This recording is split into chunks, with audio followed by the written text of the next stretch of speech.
Hello once again, class 12. Yesterday we had started with mode of narration. We'll continue with it.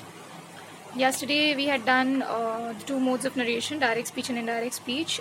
We had done the definitions of both direct and indirect speech and its features and some rules that is applicable in the basic tenses. Okay, today we'll be doing personal pronouns. Personal pronouns में क्या क्या rule follow होता है and different verb forms उसमें क्या क्या rule follow होता है, कैसे चेंज होता है, कौन कौन सा वर्ड चेंज होता है, किस तरीके से. Okay, while changing from direct to indirect speech, you also need to be careful with personal pronouns. They need to be changed according to the situation. ठीक है, सिचुएशन के accordingly, because and in order to change like that, direct से indirect में change करना या reported से direct में करना, you need to know the context. Context जानना भी बहुत ज़रूरी होता है. ठीक है, for example there is possible confusion when you try to change reported speech to direct speech. जैसे for example the sentence, she said she'd been waiting for hours. Okay, यहाँ पे like when we had changed from direct to indirect, she said she'd been waiting for hours. यहाँ पे जो she said और she'd है दो, ठीक है, दो शी जो है यहाँ पे कन्फ्यूजन क्रिएट करता है, एक माइंड में क्वेश्चन लेकर आता है कि ये शी एक ही शी है यहाँ पे या फिर दो डिफरेंट पीपल के बारे में बात हो रही है यहाँ पे. ठीक है, तो ये ऐसी जो कन्फ्यूजन है पॉसिबिलिटी होती है पर्सनल प्रोनाउंस में जब हम लोग डायरेक्ट से इनडायरेक्ट में चेंज करते हैं. Okay, now verb forms. Okay, other verb forms also sometimes change. जैसे विल जब रहता है तो जब इनडायरेक्ट में चेंज होता है सेंटेंस विल वाला, तो विल वुड हो जाता है. ठीक है, changes into would. For example, I will come and see you soon.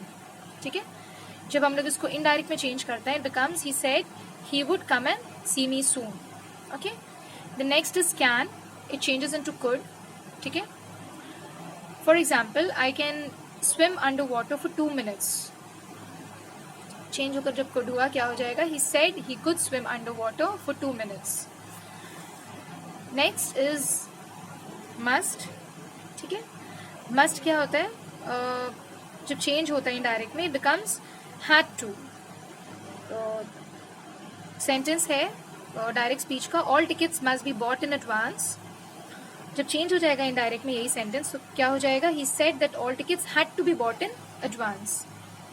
Okay, next is shall. Shall changes into should. ठीक है, what shall we do about it?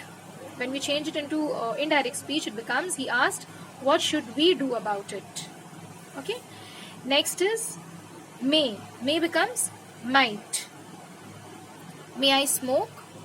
When it changes into indirect speech, क्या हो जाता है, may might बन जाता है. ठीक है, this particular sentence क्या हो जाएगा indirect speech में, he asked if he might smoke. Okay, all right. इसके बाद comes imperatives. Imperatives में क्या है, positive imperative और negative imperative. Okay, जैसे for instance positive imperative है shut up. ठीक है, क्या हो जाएगा when it changes into indirect speech. indirect speech में जब change होगा तो यहाँ पे tell plus infinitive join हो जाएगा. ठीक है, जैसे सेंटेंस हो जाएगा he told me to shut up. Next है नेगेटिव इंपेरेटिव. फॉर इंस्टेंस यहाँ पे क्या है sentence, don't do that again. Okay, don't do not का कॉन्ट्रैक्शन है, don't do that again. When it change into indirect speech क्या हो जाएगा, tell plus not plus infinitive. It will become he told me not to do it again. Alright. Okay, next is when verbs don't follow the rules. कभी कभी ऐसी situation रहती है जब verbs, जो रूल्स हम लोगों ने किया है, ये सब रूल्स जो किया है अभी, ठीक है, सिचुएशन के हिसाब से कभी कभी verb doesn't follow rules. ठीक है, alright. The verb tenses do not always follow the rules shown above. For example, if the reporting verb is in the present tense, अगर indirect speech present tense में है तो क्या होगा, there is no change in the reported or future tense. there is no change in the reported sentence. Also, a sentence in direct speech in the present or future tense can remain the same if what is said is still true or relevant.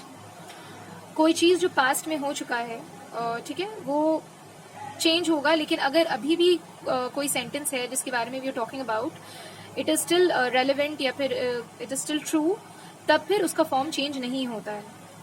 Quickly let's look at one example over here. Your situation is, situation क्या है? You have invited someone for dinner at your house and the phone rings. ठीक है, किसी को invite किया तुमने dinner के लिए अपने घर पे, and the phone rings. It's them. Them means your guest. ठीक है, they are calling up and saying, telling you that they say, उन लोगों का स्पीच क्या है, quoted speech क्या है? I'm sorry, but I think I'm going to be a bit late. There's a lot of traffic. This is the exact word जो बोला है गेस्ट ने. After you finish speaking on the phone, you say, इसके बाद तुमने बात कर ली है, ठीक है, now you're informing, ठीक है, रिपोर्टेड स्पीच में बोल रहे हो, अब इनडायरेक्ट स्पीच में बोल रहे हो. That was John. He said he thinks he is going to be late because there's a lot of traffic. Things भी सेम रहा यहाँ पे, ठीक है, and there's a lot of traffic भी सेम रहा. यहाँ पे हम लोगों ने कोई भी फॉर्म चेंज नहीं किया है. According to the situation, ये एप्ट है यहाँ पे, ठीक है, कोई चेंज यहाँ पे जरूरी नहीं है, यहाँ पे करना नहीं है. It's not required. Direct statements in a past tense do not always change either. ठीक है, डायरेक्ट स्टेटमेंट्स जब रहता है पास्ट टेंस जहाँ पर रहता है, तो it doesn't change either because change might alter the meaning. क्यों चेंज नहीं कर सकते हैं हम लोग? क्योंकि हो सकता है उसकी मीनिंग बदल जाए, ठीक है, या फिर इट कैन साउंड कंफ्यूजिंग, सुनने में बहुत कंफ्यूजिंग लगेगा, इसीलिए हम लोग चेंज नहीं करते हैं. जैसे let's look at one example over again. A friend is telling you about the horrible weather. ठीक है, friend is informing you about the horrible weather. Direct उसका quoted lines क्या है? It started raining heavily when I left for work. What is your friend saying? It started raining heavily when I left for work. Now if you change it this way, अगर indirect में change करते हो इस way में, he said it had started raining heavily when he had left for work. This is sounding like this is not correct. ठीक है, it's sounding horrible as a sentence is nothing but verbs. यहाँ पे कुछ भी नहीं है verbs के अलावा. ठीक है, again if you change it in this way, if change in this way that he said it had started raining heavily when he left for work, यहाँ पे तो meaning ही बदल गया. ठीक है, this sentence is only wrong because यहाँ पे जो original quoted lines था, quoted lines का meaning ही नहीं है यहाँ पे. It means it was already raining when he left for work. यहाँ पर मीनिंग ही बदल गया सेंटेंस का. The correct change will be, correct form क्या होगा? He said it started raining heavily when he left for work. ये sentence तुम्हारा short भी हुआ, ठीक है, और कोई कंफ्यूजन भी नहीं है. टाइम कॉन्टेक्स्ट के हिसाब से ये बिल्कुल एप्ट है, बिल्कुल सही है, करेक्ट है ये sentence. Generally speaking, the past simple and continuous don't always need to be changed if condition क्या है? There is a time context. अगर टाइम कॉन्टेक्स्ट ऑलरेडी दिया रहता है जिससे सब कुछ क्लियर हो जाता है सेंटेंस में, तब हम लोगों को चेंज करने की जरूरत नहीं पड़ती है, तब्दील नहीं करनी पड़ती है कुछ भी. एंड और there is another action already using the past perfect. अगर उसी सेंटेंस में एक दूसरा एक्शन है पास्ट परफेक्ट टेंस में, which might alter the meaning और मेक थिंग्स कंफ्यूजिंग. अगर पास्ट परफेक्ट में है, ठीक है, और दूसरा एक्शन है उस सेंटेंस में, तो अगर उसको हम लोग चेंज करने जाएंगे वहाँ पे, उसका फॉर्म, उसका कुछ भी लाइक टेंस वहाँ पे चेंज करने जाएंगे, तो हो ये सकता है कि सेंटेंस का मीनिंग ही बदल जाए, या फिर वो बहुत कंफ्यूजिंग साउंड करे, पढ़ने वाले को या फिर सुनने वाले को समझ में नहीं आए कि what are you trying to say. Okay, alright students, please go through the points that has been explained today, and we'll do till this much today. Okay, we'll continue the rest of the portion in the next video. Thank you.